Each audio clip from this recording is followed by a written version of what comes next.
Hello viewers, welcome to Ecomice Academy. Today we are going to discuss about Article 2, 3 and 4 of Indian Constitution. Yesterday in the Concept of the Day series, we have discussed about Article 1. So if you haven't watched the video, please go and visit the video.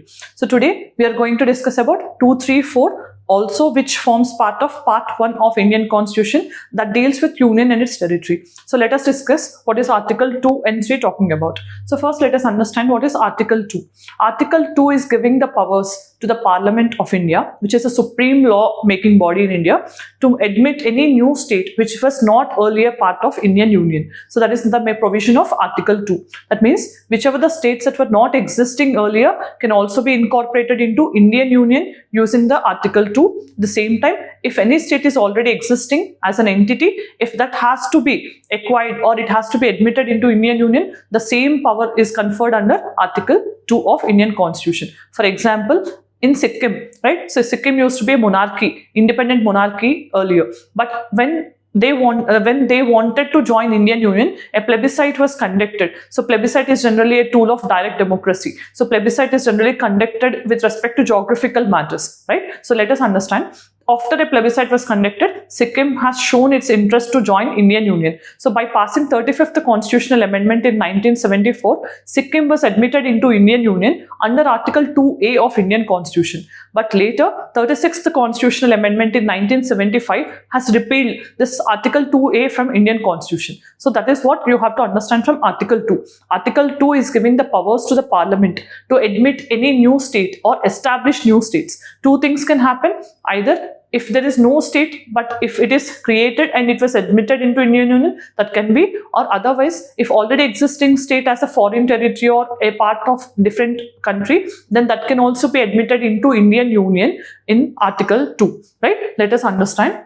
What is Article 3? Article 3 gives the power to Parliament to redraw the political map of India. That means in Article 2, which were the states that were not earlier part were included, will be included into Indian Union using the powers of Article 2. But in Article 3, already existing states can be modified and their maps can be redrawn by Parliament of India. That is what the power conferred under Article 3 of Indian Constitution. So first let us understand the example. So in the recent times, in 2014, the newest state in Indian Union was born with the name Telangana. So it was formed in 2014, bifurcating from earlier Andhra Pradesh. So that is the reorganization. That means one state can divide into two or two states can merge into one. Like that happened in the case of Andhra Pradesh formation in 1956. Hyderabad state and Andhra state got merged together, forming Andhra Pradesh in 1956. Forming first state to reorganize or to merge into a completely new state. The same state again got divided in 2014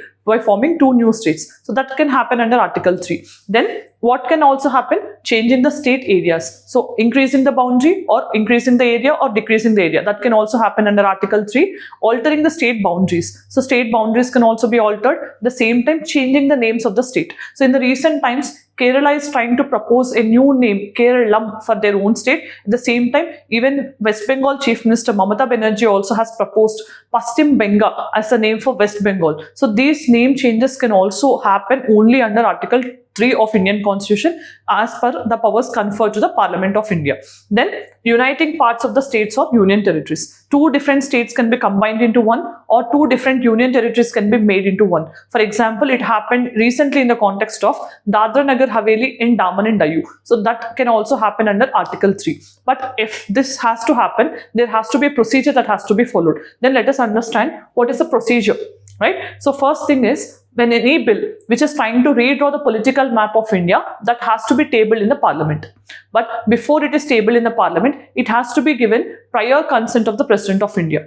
Before the President generally allow the Parliament to discuss this bill, he'll also refer the same bill to the particular state concerned. So the state legislature will discuss the bill. It will be given a specific time period. So this time period was not originally mentioned in the Indian Constitution, but 5th Constitutional Amendment has added this provision maintaining some time period. So within the time period, if the states do not respond also, the bill will deem to be considered in the Parliament. So the state's opinion was not actually binding on the Parliament. So that is what we have to understand. So that means President of India has to recommend the bill to the state concerned, then state can discuss or it can approve or it can reject the bill also. The recommendations are not binding on the Parliament. So then Parliament passes the bill with simple majority. If Parliament passes with simple majority, then that state can reform or reorganize, or it can alter its boundary or its name. That is what the power conferred under Article 3.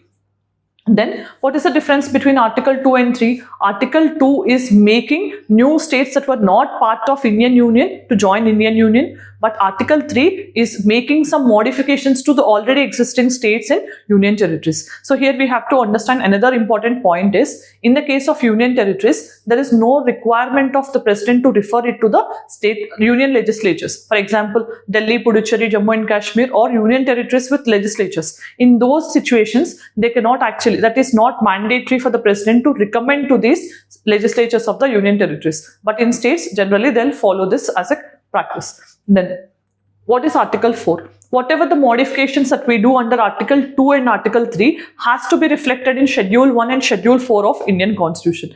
But these modifications are making some amendments to the Constitution, but they will not be considered as amendments to Article 368, which talks about the constitutional amendment. So these amendments which are made under Article 2 and 3 will not be considered as constitutional amendments made under Part 20 under Article 368 of Indian Constitution. That is what mentioned under Article 4. That means whatever the majority that is required to pass Article 2 and 3 related bills will only be simple majority. Majority of total members, like majority of how many members are present and voting, 50% plus 1 of present and voting. Now let us see the practice question. Which of the following statements regarding Article 2 of Indian Constitution is correct? So you have been given 4 options, and among the 4 options, so this is 1, 2, 3 and 4. So among these 4, try to choose the correct one and let me know in the comment section, right? So 4 options were given and choose the answer. Today in this video we have discussed about Article 2, 3 and 4 of Indian Constitution. So if you like the video and found informative, let me know in the comment section. If you want any more topics from different subjects to be covered as part of the Concept of the Day series, do let me know also that in the comment section. Thanks for joining. See you again.